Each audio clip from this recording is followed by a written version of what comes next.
Kade joins me now for a review of your thoughts. Oh, yes, I do. Kade. Bukola, just look out for my boys later today. Just watch how they'll play against Libya.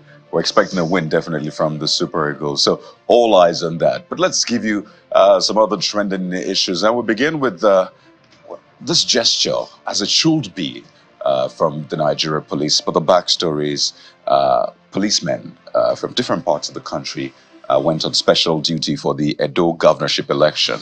Right, some who went from Kano State on that special duty then finished and were returning to their base when they were involved in an accident. 16 of them involved in an accident, 5 of them died, while 11 others were injured. Very sad one, 5 of these policemen dying, 11 others hospitalized, 8 of them have been discharged. But the good part is that, well, the Inspector General of Police has announced 60 million for the families of the victims and those who, of course, were hospitalized as a result of this. So that's 10 million naira each to the families of 5 deceased officers, 2 million naira each to those still receiving treatment, and 500,000 naira each to those who have been discharged after treatment. So a total of 60 million naira relief funds to the families and the victims of that fatal accident. All of them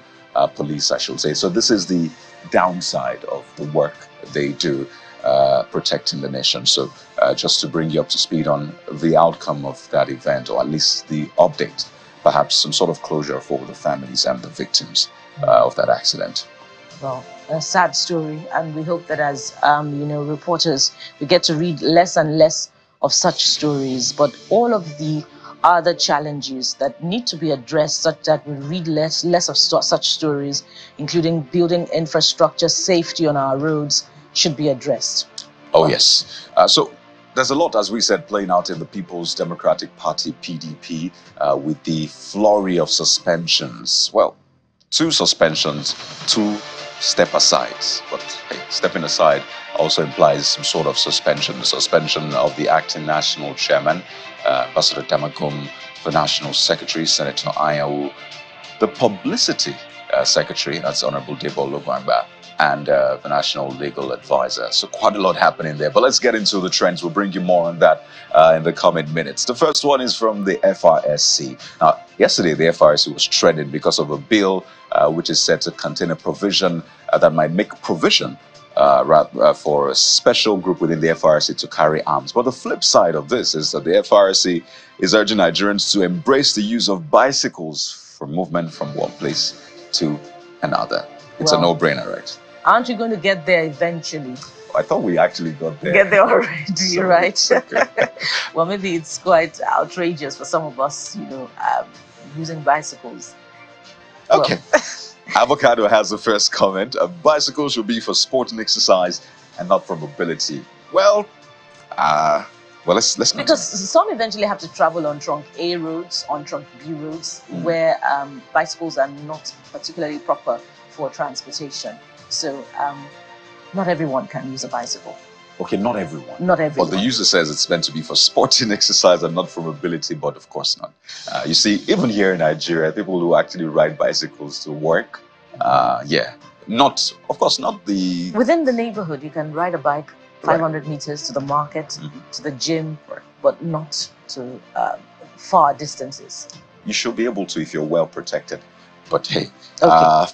What's the next user? This one, Boundless. Boundless says use of bicycles on a road that has not been enabled for bicycle users, Exactly. and where you have so many unfit drivers. Please, let's not endanger the lives of the citizens. First, do the needful. Exactly. So those are the points we need to make. We need to have lanes earmarked for bicycles. Then the commercial riders. We have those lanes on our highways, bridges, and expressways. Well, I've seen a few. I think in the FCT, I saw something like that. I'm not quite sure, but I think I've seen very few. I can even count maybe 1, 2, 3, 4, 5 that have such. But then the other road users, the commercial. So it's not a policy that would address the needs of 200 million Nigerians. So there needs to be a lot of work done in that area. So that is that about that. Let's know what you think. Some have moved on to scooters, not mentioning names. But let's see what you think But about we know them. in the light of the petrol price increase.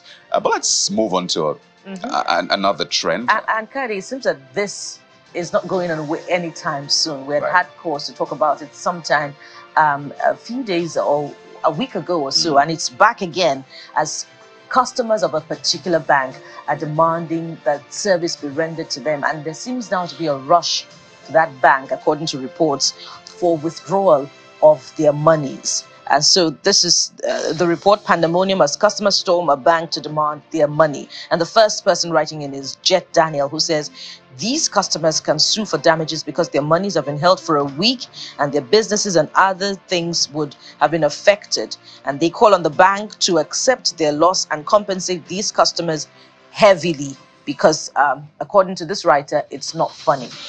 And this is something we've reported, and we had lots of people, chiming in, talking about their experience with other banks. It looks like everybody has their fair share of experience with the banking sector, and they expect better service, particularly because of those charges that they see from time to time. So while that is playing out, we expect that the regulator, of course, does its job and protects all of the customers. But this other one about the fuel price hike, from federal government saying we're not responsible for the petrol price hike. I imagine I just say you are responsible for this. We choose to blame you, but the federal government saying we are not. They're saying this is a deregulated sector, NNPC Limited, and all of that. And this user Vic_sign says you are responsible. Took it right out of my mouth, or maybe I took it right out of this user's mouth. The cost of crude oil is too expensive.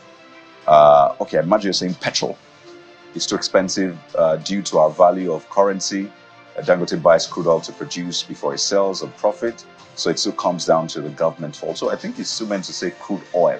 But interesting perspective there from the user. And just one more, Ohaz for real says, even if FG, that's federal government, is not responsible for the hike, they should do something to ameliorate the hardship it has brought to its citizens. In times like this, government should take a proactive approach to addressing the issue as life is becoming unbearable for the poor.